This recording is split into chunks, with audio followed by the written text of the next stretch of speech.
오늘 본문을 가지고 지혜를 구하다라는 제목으로 함께 하나님 말씀을 나누도록 하겠습니다. 말씀을 시작하면서 오늘은 잠깐 행복한 시간을 한번 가져보도록 하겠습니다. 만약 오늘 여러분에게 백지수표 한 장이 주어진다면 여러분들은 그 백지수표에 무엇을 쓰시겠습니까? 우리가 쓴 그대로 다 이루어지는 거예요. 여러분 생각만 해도 얼마나 좋습니까? 여러분 백지수표에 뭘 쓰시겠습니까? 아마도 자기가 가장 가치 있다고 생각하는 뭔가를 쓰지 않겠습니까? 돈이나 명예나 권력이나 장수나 건강이나 정말 쓸 것은 상당히 많지요. 여러분 거기에 무엇을 쓰시겠습니까? 모르기는 몰라도 엄청난 돈의 액수를 쓰는 분이 상당히 있지 않을까 싶습니다. 여러분들의 비장한 표정을 보니 어떤 분은 좋은 믿음이라고 쓰실 분도 계실 것 같아요. 한 번 쓸 수 있는 백지수표에 좋은 믿음 쓰실 분이 이 자리에 몇 분 계신 것 같아요. 혹시 나는 지혜를 쓰겠다라는 분 계십니까? 우리는 솔로몬의 이야기를 이미 잘 알고 있습니다. 지혜를 썼더니, 지혜를 구했더니 하나님이 부도 주시고 명예도 주시고 영광도 주시고 모든 좋은 것을 다 주셨다라는 것을 알고 있기 때문에 지혜를 쓰실 분도 혹 있을 것 같아요. 우리나라 사람들은 금도끼, 은도끼 이야기가 굉장히 익숙한 사람들입니다.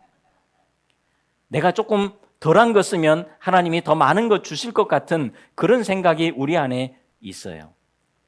여러분, 우리가 지혜를 썼는데 하나님이 솔로몬처럼 다양한 것 다 주시지 않고 정말 지혜 하나만 주신다면, 오로지 지혜 하나만 딱 주신다면 그럼에도 불구하고 여러분들은 지혜를 쓰실 수 있으시겠습니까?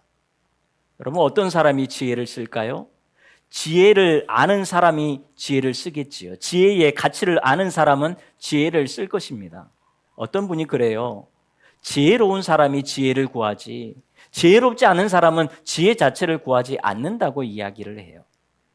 맞는 말 아닙니까? 지혜로운 사람이 지혜를 선택하는 거지요.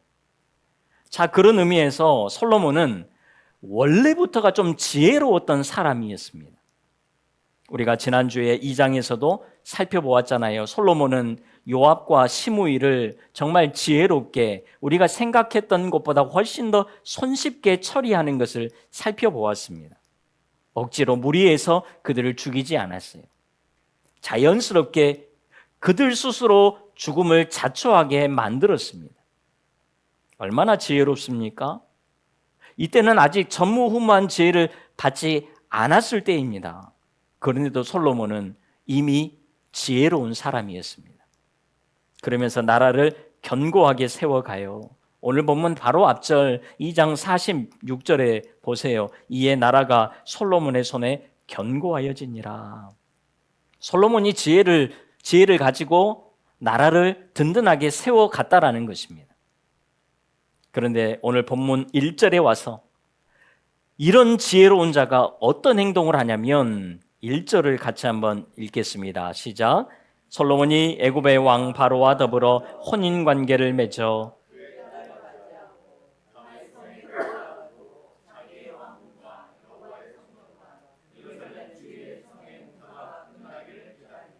아멘. 바로의 딸과 결혼을 합니다. 여러분 신명기 17장에 보면요. 왕이 아직 세워지지 않았을 때이지만 왕들이 지켜야 될 규례를 명확하게 말씀을 하고 있습니다. 거기에 보면 말, 아내, 은금 이것을 많이 두지 말라라고 분명하게 말씀을 합니다. 솔로몬은 이 말씀을 누구보다도 잘 알고 있었을 거예요. 왕이 되기 전부터 이미 이 말씀을 달달달 외우고 있었을 것입니다. 여러분 이 말씀을 자세히 보면 말을 많이 두지 말라라고 말씀을 하시면서 추가적으로 하시는 말씀이 애굽을 의지하지 말라고 이야기를 해요. 왜냐하면 애굽에 말이 많았거든요. 그래서 이 애굽을 의지해서 말을 많이 가져오지 말아라. 그 길을 돌아가지 말아라. 다시 그 길을 가지 말아라. 애굽을 절대로 의지하면 안 된다. 거듭해서 분명하게 말씀을 하고 있습니다. 그런데 지금 솔로몬은 애굽을 의지하고 있어요. 말씀을 몰라서요? 아니요. 너무나도 잘 알지만 지금 이 순간은 애굽을 의지하고 있습니다. 그뿐만이 아니에요. 아내를 많이 두지 말라고 했는데 이미 아내가 있음에도 불구하고 솔로몬은 또다시 애굽의 바로의 딸을 아내로 맞이합니다. 솔로몬이 갑자기 지혜 없는 사람처럼 행동하고 있다라는 거예요.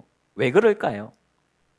여러분, 당시 시대 정황상 정략 결혼을 피할 수 없기 때문에 그랬던 것일까요? 1절을 보면요, 혼인 관계를 맺어라고 말씀을 합니다. 정략 결혼의 냄새가 물씬 풍기고 있지요. 그런데 꼭 그렇지만은 않습니다. 솔로몬에게도 선택권은 있었을 거예요. 왜지요? 상식적으로 강대국이 약소국의 자기의 딸을 정략 결혼시키는 경우는 없습니다. 이건 상식이지요. 약소국에서 강대국으로 정략 결혼으로 딸을 시집 보내는 겁니다. 자, 그렇다면 지금 이 정세는 애굽은 살짝 내려가고 있고 이스라엘은 점점 올라가고 있는 그런 상황이었다라는 거지요. 그래서 바로가 자기의 딸을 솔로몬에게 정략 결혼을 시켰던 것입니다. 그러니 솔로몬이 어쩔 수 없었던 것은 아니라는 거예요. 선택을 할 수 있는 기회가 있었다라는 것입니다. 그럼에도 솔로몬은 바로의 딸과 결혼합니다. 나중에 이 선택이 엄청난 대가를 지불하게 만들지요. 우리는 그것을 또 살펴보게 될 겁니다. 여러분, 그렇게도 지혜로웠던 솔로몬이 왜 이런 선택을 하는 것일까요? 아마도 뭔지 모르는 걱정과 염려가 있지 않았겠습니까? 나라가 견고해지다 보니까요, 왕으로서 나라를 좀 더 잘 세워야 되겠다 하는 그런 굳은 의지와 결심이 있지 않았겠어요? 왕이 되고 리더가 되면요, 예상치 못한 다급한 상황들이 훨씬 더 많이 찾아오게 되어 있습니다. 그리고 그만큼 부담감과 책임감도 훨씬 더 커지는 것입니다. 그렇다 보니까요, 아무리 지혜로운 사람이라고 할지라도 불안함과 조급함 앞에서는 순간 지혜를 잃어버리더라는 거예요. 여러분, 우리가 뉴스나 주변에서 보면 이런 경우를 상당히 많이 봐요. 저 사람 그런 사람이 아닌데, 저 사람 저렇게 행동할 사람이 아닌데, 그렇게 본 적이 없는데 왜 이렇게 어리석은 행동을 할까? 그렇게 안 봤는데 왜 이런 어리석은 말을 할까라고 할 때가 상당히 많이 있습니다. 여러분, 기억하십시오. 우리가 아무리 지혜로운 사람이라고 할지라도 순간 어리석은 사람이 될 수 있다는 거예요. 이것을 우리는 항상 기억하고 경계해야 됩니다. 나는 원래 지혜 있어. 그래도 괜찮은 편이야. 그렇지 않아요. 지혜 있는 사람도 순간 어떤 상황을 맞이할 때에는 어리석어져 버린다라는 것입니다. 그래서 내가 지혜롭다고 자랑해서는 안 돼요. 늘 조심해야 됩니다. 그리고 늘 지혜를 구해야 돼요. 사랑하는 여러분, 날마다 겸손함으로 지혜를 구하고 더 지혜를 구하고 그렇게 살아가는 우리 모두가 다 될 수 있기를 간절히 바랍니다. 잠언 3장 7절에 이렇게 말씀합니다. 같이 읽지요. 시작. 스스로 지혜롭게 여기지 말지어다. 여호와를 경외하며 악을 떠날지어다. 아멘. 나는 지혜롭다. 그러지 말라는 거예요. 그리고 하나님을 경외하라는 것입니다. 왜지요? 하나님을 경외하는 것이 지혜의 근본이기 때문에 그렇습니다. 내가 지혜로운 게 아니에요. 하나님께서 나로 하여금 지혜롭게 하셨기 때문에 우리가 지혜로운 거예요. 그리고 솔직히 늘 지혜롭지 못하게 살아가는 것이 우리들 아닙니까? 내가 왜 이런 행동을 할까? 내가 왜 이런 말을 했을까? 내가 이것밖에 안 되나? 우리는 늘 후회하면서 살아가잖아요. 우리가 지혜로운 것 같은데 분명히 어제는 지혜로웠는데 오늘은 어리석어져 살아갈 수 있다라는 거죠. 그래서 우리는 교만하면 안 돼요. 내가 지혜롭다. 아니요. 하나님이 지혜로운 거예요. 그리고 우리는 지혜를 구하지 않으면 또 순간 우리는 어리석은 사람이 된다라는 거예요. 이번 한 주간도 여러분 하나님께 지혜를 구하고 또 지혜를 구하고 순간순간 지혜를 구하면서 살아가는 우리 모두가 다 될 수 있기를 주님의 이름으로 축원합니다. 그러면 다시 지혜를 하나님이 주시겠지요. 그리고 우리는 지혜를 회복하고 살아가게 될 것입니다. 자, 오늘 본문에도 보면 솔로몬도 다시 지혜를 회복합니다. 그리고 그 유명한 일천번제를 드리는 장면이 나옵니다. 지혜로움을 잃어버렸던 솔로몬이 다시 지혜로운 생각을 하게 됩니다. 4절 같이 읽습니다. 시작.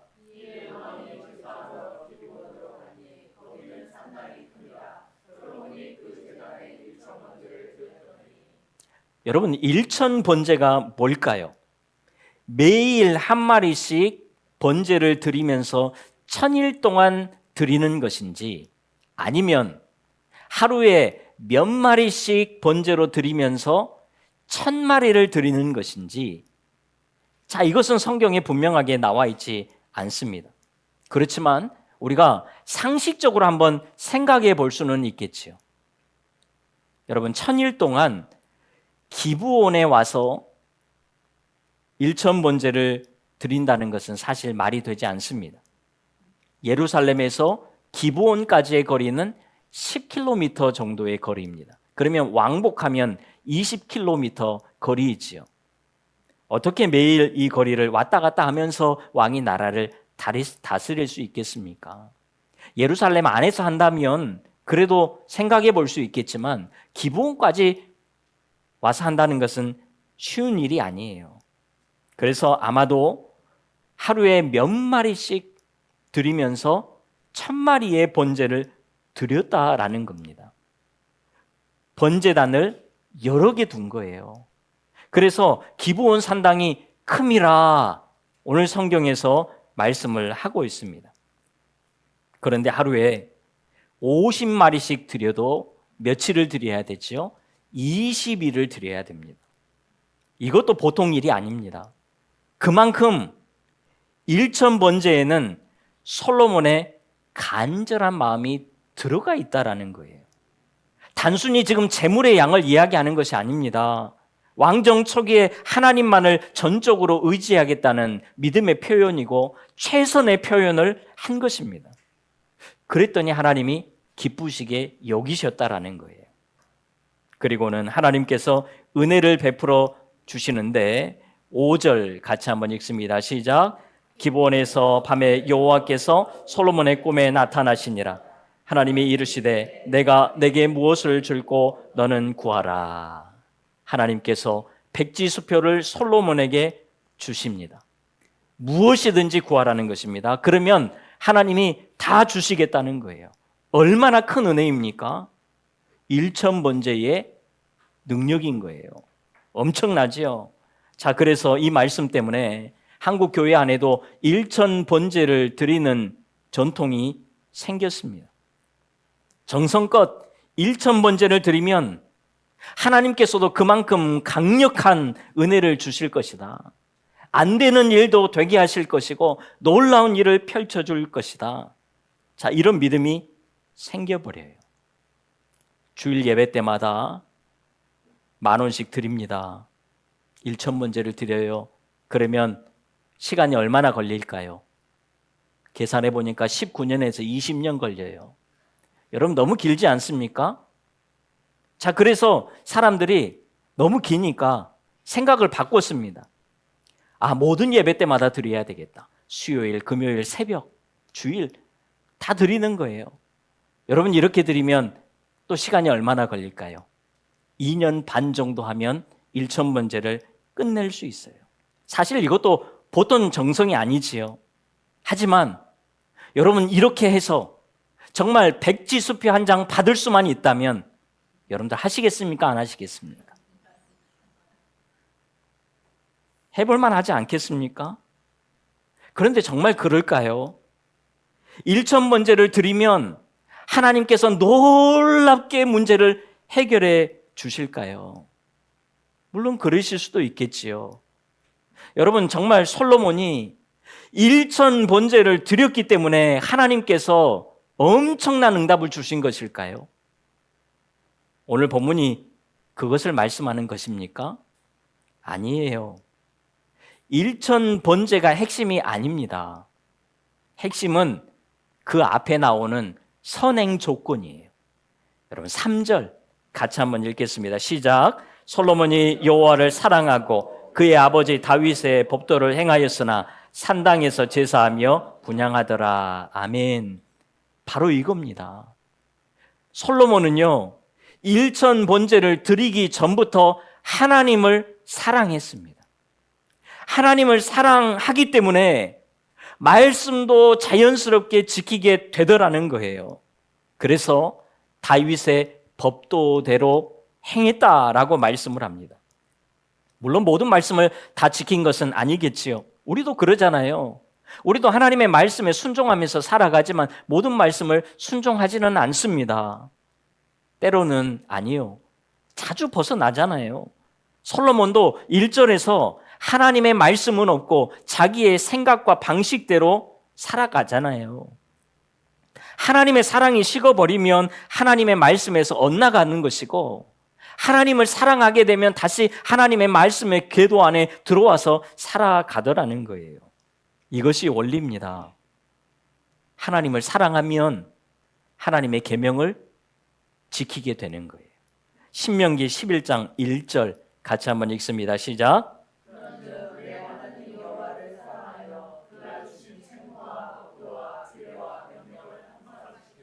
아멘. 하나님을 사랑하고 말씀을 지키라는 거예요. 그리고 하나님을 사랑하고 말씀을 지키는 자의 첫 번째 결과물이 뭐냐면 바로 예배입니다. 그래서 신명기 11장에서 이 말씀을 반복해서 한 후에 12장에 들어가면서 곧바로 예배에 대한 말씀이 나오는 것을 볼 수가 있어요. 그러니까요, 하나님을 사랑한다고 하면서 예배를 드리지 않는다? 이것은 뭔가 문제가 있는 거예요.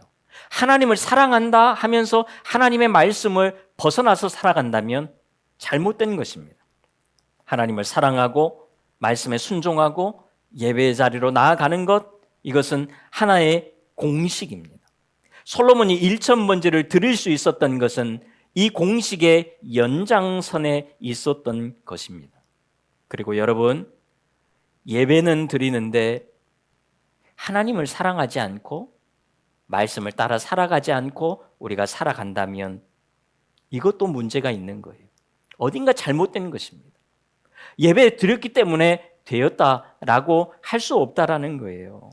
솔로몬은 이런 영적인 토대, 이런 삶이 있었기 때문에 1,000번제도 드릴 수 있었던 것이고 이런 것이 있었기 때문에 응답이 이어졌던 것입니다. 단순히 1,000번제의 행위 때문에 그런 것이 아니라는 거예요.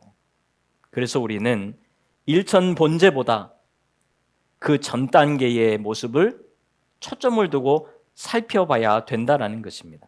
요한복음 15장 7절에서도 같은 맥락으로 말씀을 합니다. 같이 한번 읽습니다. 시작. 너희가 내 안에 거하고 내 말이 너희 안에 거하면 무엇이든지 원하는 대로 구하라.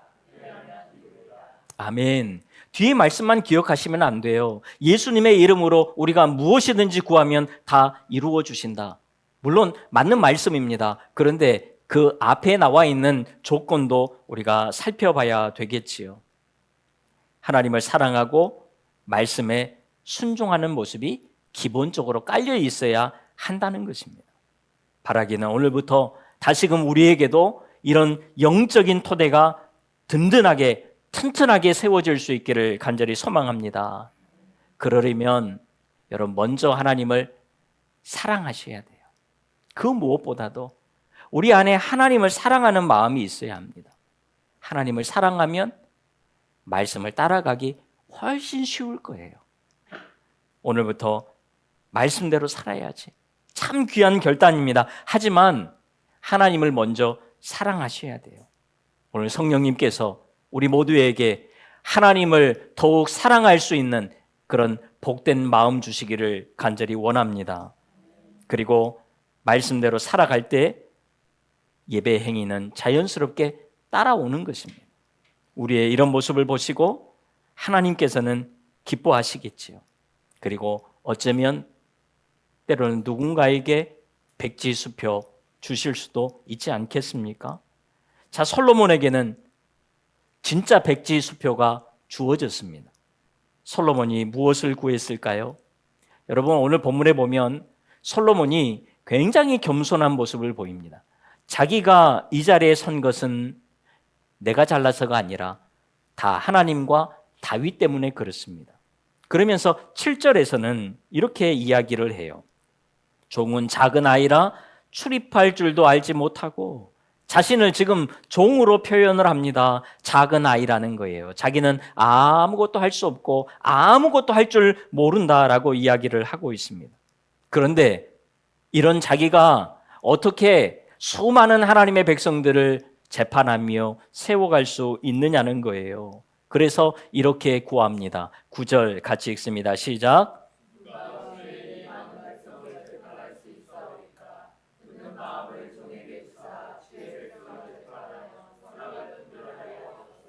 아멘.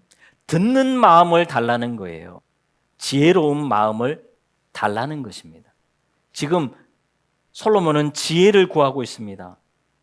그런데 여러분, 지혜로운 마음이라고 하면 되는데 왜 듣는 마음을 달라고 오늘 성경은 기록할까요?